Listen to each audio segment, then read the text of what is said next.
Fidel uploaded a clip that looked like Hugo Bruce was like, "Come on, guys, come on, we're not gonna win against France. Just relax." How do you see these two games now coming up for Bafana Bafana in terms of, because obviously we're without Percy Tau, Hugo Bruce kind of alluding to the fact that maybe the player is a bit overloaded, not being managed as best as he can. I'm sure that'll come as a bit of a shock to the people that Al Alida won't like to hear that. But yeah, what do you think our objectives? Let me say with these two next games, it's just recruiting players to see who can do what, or do you think that those players should get something out of those games? I think the France one, yes, there's no Benzema, but that squad is still stacked. It's an African team, man. Yeah, so I think for me the objective is the continuity that has to be at play. We've seen the glimpse in terms of what the coach could have, what the coach was able to do. Formed up a team, they performed, they got us to a certain position. Unfortunately, we didn't qualify. So what are we looking for now? I think it's more or less like your continuation on the team that tried to embed the DNA in terms of what you want to do, because you look at the squad age, it's an average of 25 years old. So I think we still have some way to go. Unfortunately, we're at the highest level. So this is where your true test is. We cannot have excuses in terms of we are trying to develop. We've got a lot of platforms to develop players, which is the junior level.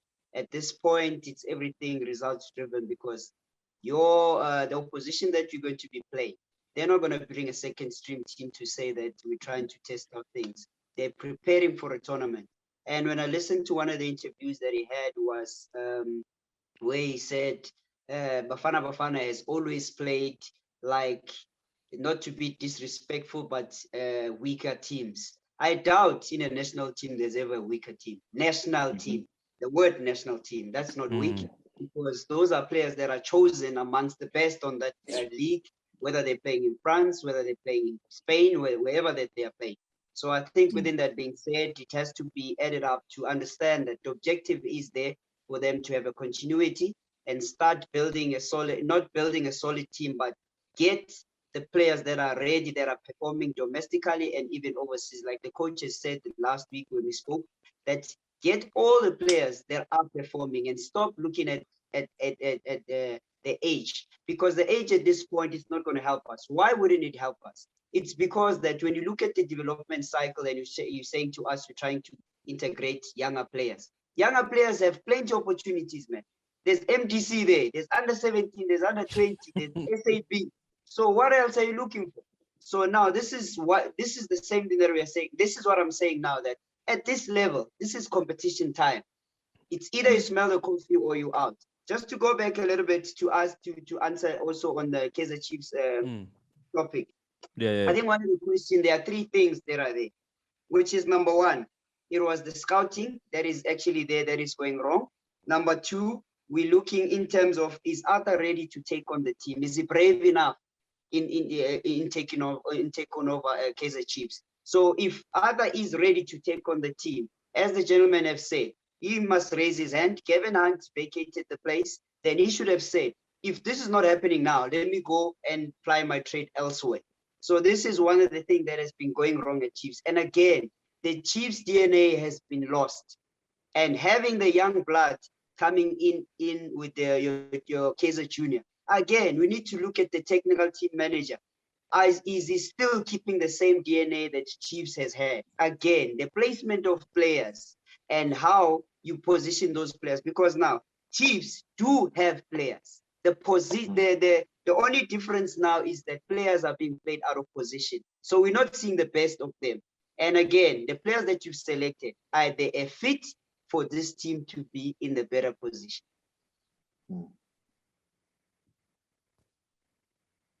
Those are very important questions, and I hope, Stuart, I know you're watching. Yeah, you can just think about those for a sec, and then of course, looking at some of the inclusions. Victor Letswalo, I had mentioned earlier, so that he had been brought back into the squad. some people would have wondered why he wasn't there. I mean, I can't say that his recent form's been the greatest, but I mean, he's still one of our better goal scorers. But I guess in a sense, we're starting to see what the coach is trying to do here. If you have someone not available, someone like Victor who's had exposure to the squad already is going to be able to slot right in. But then what? Now the question comes back to us. What does it say to a player when you've been doing well, you've got 11 goals, and then you're not selected? Now again, oh, maybe the coach wants to try something else. Wants to see other people. It's not a competitive game. We're not. No. We're not playing. We're not playing to qualify for anything, guys. It's still an opportunity for the coach to cast his eye. No. I understand it, but again, I'm saying on a confidence level. I'm talking about a confidence level. No, I mean, Victor's a professional, my man. I'm sure he understands it's a friendly source, so you can't tell me he's hurt. It's not like there's no friendly national team. It's not like they left him out of a game or squad to go to a competition. It's 2 games. No? Again, I'm going back to the confidence factor. You're not hearing me. I'm talking about confidence. I'm not saying that he's hurt. All I'm saying is the guy is a leading goal scorer in the league. Yes, the coach is casting his eyes on other players. Now, if Percy wasn't injured, so what's another opportunity that he would have got if Percy performed on this game, that these 2 games that he was going to play? Was he going to be recalled back? He might have been. We don't know. I mean, that's speculation. He might have been. He might have been. He's still a good goal scorer. That's the top goal scorer on our league. So again, I'm going to what the coach was saying. Play the players that are performing on the league that we all have proof of. Even for friendlies. Even for friendlies. Exactly, yes. This is a national team. It's not a team. This is not like your club level. This is national team. Then again, you're going to go back to what comes. Making excuses again. No, guys, we lost against France or whatever. No. No, man. Expectations us to go set the world on fire. I really don't think so. Gamza, I think Calvin is saying the right thing. The last time someone had so much goals was Clive Barker. That's why he won the 96. And that's why everybody's still looking for the 96. He set up a team, because remember, he was the first guy. He set up a team, and anybody who came afterwards, he said, this is my team. This team will play. And then he started bringing in slowly different players. Started bringing Benny in instead of Sean Bartlett, but they were scoring goals. You understand? The spine of the team in Clive Barker was changing slowly, but then we got rid of Clive Barker. Clive Barker didn't get rid of himself. We got rid of Clive Barker. And then what happened was the building of that DNA, where Kelvin is saying now, listen here, this is a national team. We need the best players to play now. Now we have players that are playing locally, scoring 11 goals. You have Percy Tau, who's playing overseas, but he's got 3 goals. Evidence Mahopa. I'm still worried. Ahead of the same player that we're talking about, Letsoalo. For me, and then we still have Elebu Mutiba, whom we said is young. He's a striker who's doing well in France, irrespective of the form and everything. I think it's double standards, as John T would put it, because it raises exactly so many questions. And then we have players at Sundowns that on a weekly basis they're consistent performing, and when you look at it, you say, okay, I believe Tambazwane is supposed to be there. I would believe Andile Chal is supposed to be there. So when we want to have that team cohesion, the merging with regards to the culture as well, you need to blend in the young with the experience, but at the same time, not forgetting the form. Hence, I made example with the whole thing of saying, when Gavin said to me, it doesn't matter what you do during preparations and trusting the process and so forth. At the end of the day, with all those things having said and done, we need the results over the weekend, because this is the highest level. And I still repeat, guys, and I'm still coming back to the fact that we are a footballing nation. So having been a footballing nation, we need to pride ourselves with just winning. That's what Sundowns has done well. When you come to Sundowns, you know that you need to win. That's it. Period. That's your mentality. You come there, you need to win each and every game that you play. So those are the things that we need to look at to say, okay, when we come in, we need to win. whatever player that comes in, he needs to carve out a result for the national team. You're not carrying a badge of a club or the Proteas flower. You're carrying the hopes of the nation, which we're talking about millions of people who want to grab that jersey as well. So it's not about building.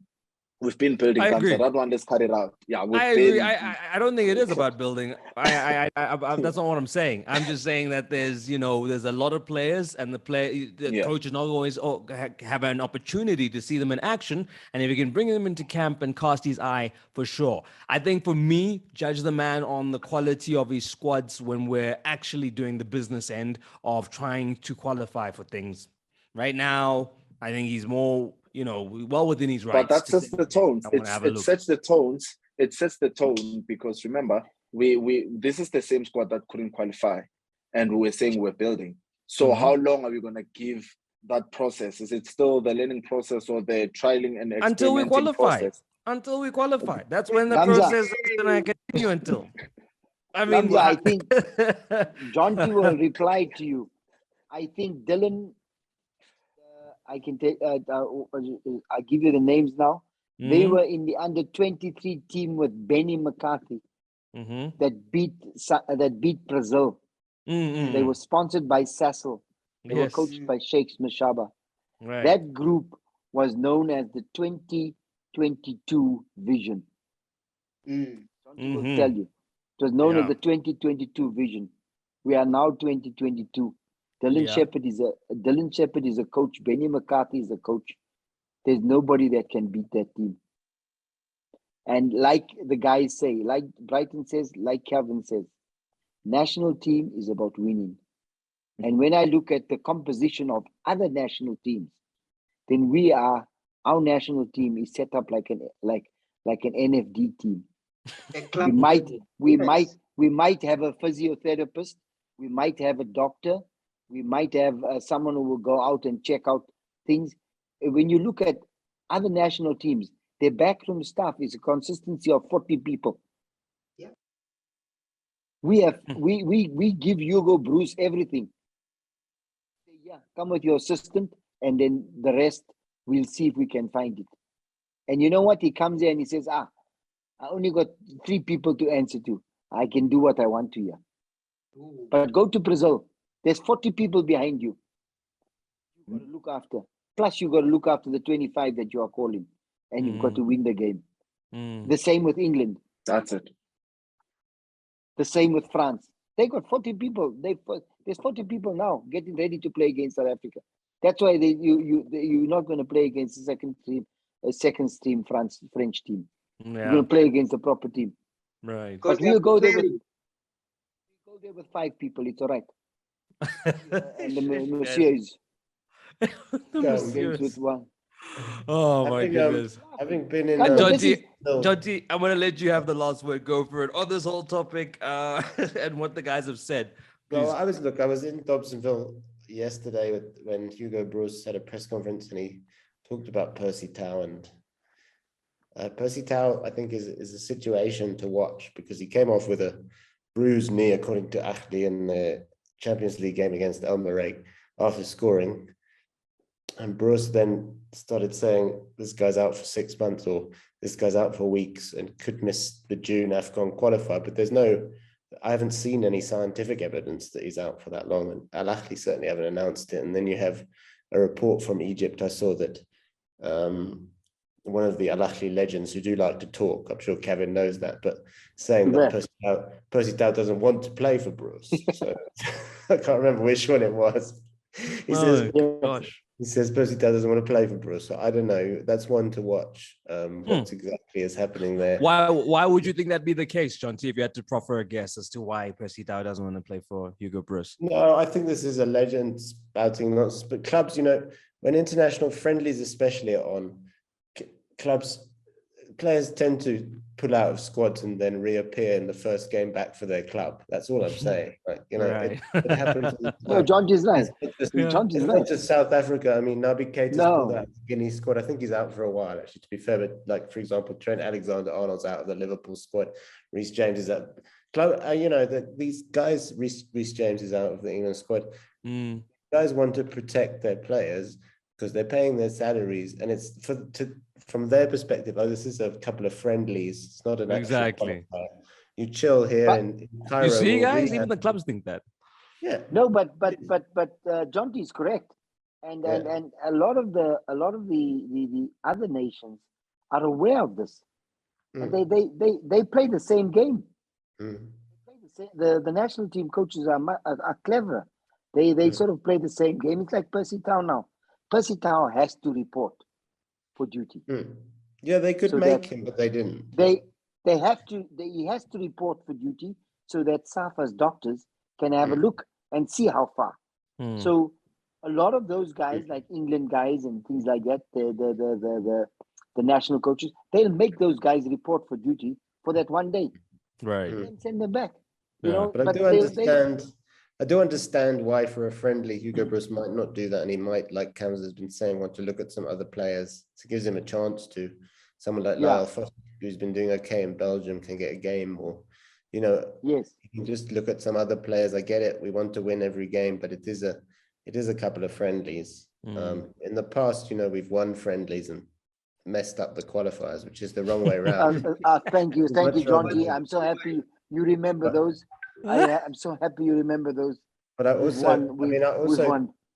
just think that but I do think there's some of what Hugo Bruce says needs to be taken with a bit of a pinch, in the sense of this whole, what Kevin was saying. I think this whole weaker opposition nonsense. For starters, under Gordon Higgins, we played Brazil, we played Spain, we beat them, but we didn't really go anywhere in the World Cup qualifier. So, I don't know if that, you can take a reverse view of that as well and say, well, it doesn't necessarily help, Doesn't matter.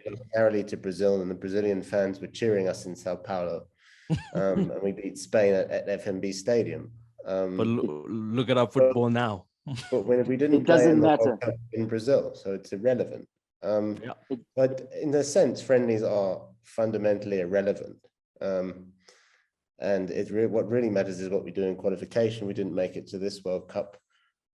But the one thing I can say in support of Bruce is he's towed the same line. He did say, I want us to get to the World Cup. It doesn't matter what we have to get to the Ivory Coast in 2023. So that's what we have to do, starting with the qualifiers. But at the same time, Johns, the main important thing that I believe that we should add now is that we need to have that mentality.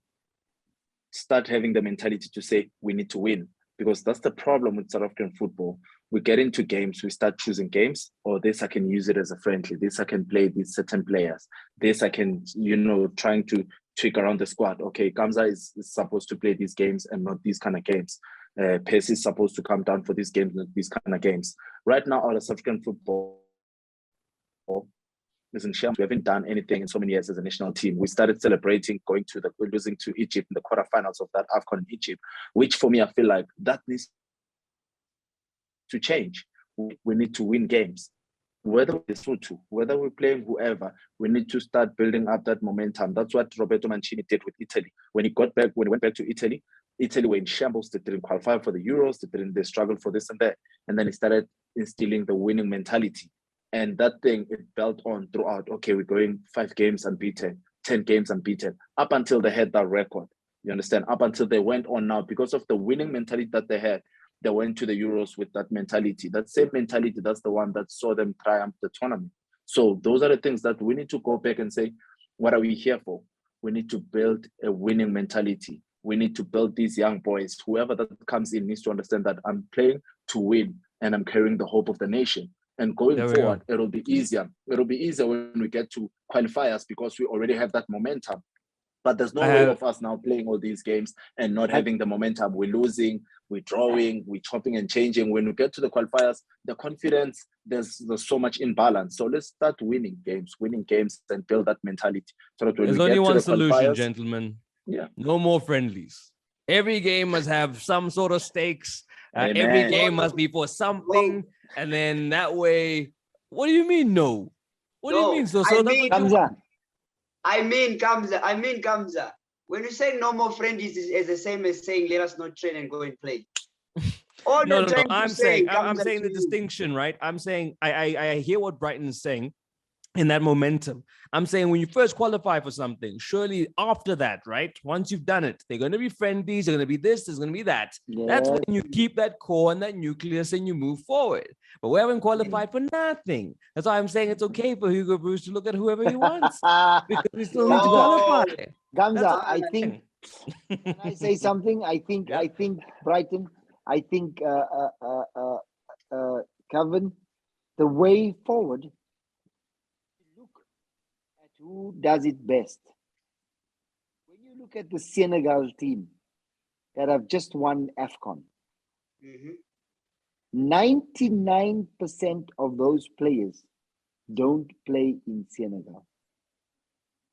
They play overseas. Right. Okay? So they are strong already. AFCON team that won 96 for us. 99% of those players were local Overseas players. players. Local. No, they were local players. Oh, they were local. Remember, they were local. Madiba only allowed them freedom after 94, my friend. And then you look at World Cup, the 2 World Cups that Brazil won, 99% of all those players played overseas. Right. 99%. There were maybe one from Flamengo, one from Palmeiras, something like that. But 99% of them played overseas. So what do we have to do? We have to set some form of structure going forward. For example, now the whole team must be playing in the PSL. I don't want the overseas team players with me. Only the PSL players with me. I'm going to France. I'm going to play with them. They are, because how many of our players play top football overseas? Not enough. True. Which ones are playing in the top leagues overseas? None. I think the highest at the moment is not Tembazwani, the one that plays for Armenia. But it can't be. He's in League 2 over there. He's in League 2. He's in League 2. No, but Lebo Mutiba as well. Lebo Mutiba is in League 1 as well, guys. He's in League 1 and he's playing regularly. He just come back from injury. He just came back from injury. Yeah. He's 1 out of 25. Yeah. And Lebo's a quality player. I'm not taking it away from him. Right? Yeah. You have Kabomedo Kholisang. He's young. He's the young player. He's playing League 2 also. But you have Gift Links playing League 2 also, somewhere in Denmark. Cabomelo's playing in Portugal, also League 2. Who else is playing League 1? Brighton. We have to cut this now. You know what I'm saying? Now we've got Tibang Pete also in. And we have Lyle Foster as well. Premier League in Portugal. But I Lyle think Foster is playing where? Comparison in Belgium. Lyle Foster is playing in Belgium. And he's doing well. He's doing well. He's playing second division in Belgium. First division. So I'm saying, John T, what I'm saying is we need to cut somewhere and then we need to bring. Because what's playing overseas is mainly your front players. Yeah. Defenders playing overseas. Yeah. But we need to be honest as well to say when we make those comparisons, we need to, when we make those comparisons, we need to be honest and say, I look at a Lebo Mutiba, when we're talking about continuity, he was at AFCON as a regular and he's doing well in France. He just got back. And then we have Evidence Mahopa who's been given chance after chance, chance after chance, chance after chance, playing for Baroka, and he's still, and then we were talking about the front line. And for me, I still believe that let's strike a balance in a sense that to say, yes, we are trying. We're talking, if with Lebo Mutiba, he's young. We're talking about age. Lyle Foster, he's young. I believe that Gift Links, they are young. These are the players that we can build around them in a sense to say, if an Evidence Mahopa is not well or a Percy Tau is not well, then we still have. Then you still have those two. No, but Brighton, what you're saying is right, but I'm saying is now someone has to go and say, okay, here you are, South Africa only, go play. See what when you come back, give me a proper lineup, and then we bring the next one, we bring these in to build around these ones. Because your team, if honestly speaking, Gamza, your team going into 2023 AFCON is going to be made up of 60% South African players. Local players. players Yeah. playing in the PSL. You have to say our PSL is strong enough to have 60% or 70% of the team coming from the PSL True. because we can't Oh. get overseas. No, for sure.